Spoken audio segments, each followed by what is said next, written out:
তোমার পার্সন এই মুহূর্তে ঠিক কি করতে চাইছে এই সম্পর্কের প্রতি ও তোমার প্রতি? তোমার পার্সন এই মুহূর্তে ঠিক কি করতে চাইছেন তোমার প্রতি ও এই সম্পর্কের প্রতি? আচ্ছা, তো ইনি এখন ভবিষ্যৎ নিয়ে চিন্তা ভাবনা করছেন তোমার ও এই সম্পর্কের। উনি হয়তো একটু হলেও নেগেটিভ ফিল করছেন। আচ্ছা, কিন্তু তিনি কিছু একটা বলতে অত্যন্ত দ্রুততার সাথে কিন্তু আসতে চান। তিনি তোমাকে হারানোর ভয় পেতে শুরু করেছে।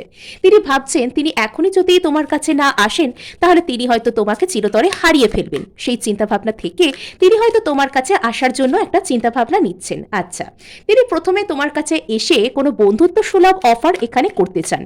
আচ্ছা, ইনি যোগাযোগ তো করবেনই, ইনি কোনো রকম কোনো যোগাযোগ তোমাকে দেওয়ার কথা কিন্তু চিন্তা করছেন। প্রেম যারা যারা করতে চাইছো তারা তারা কিন্তু অবশ্যই অবশ্যই সাবস্ক্রাইব করতে ভুলবে না। যদি ইনি তোমার থেকে দূরে থেকে থাকেন তবে একাকিত্ব ওনাকে গ্রাস করেছে, ওনার মধ্যে ফ্রাস্ট্রেশন ডিসঅ্যাপয়েন্টমেন্ট কাজ করছে, কেননা উনি তোমার থেকে আর কিছুতেই কিন্তু দূরে থাকতে পারছেন না। ওকে, তো ইনি কিন্তু তোমার সাথে একটা স্টেবিলিটিকে এই মুহূর্তে চাইছেন।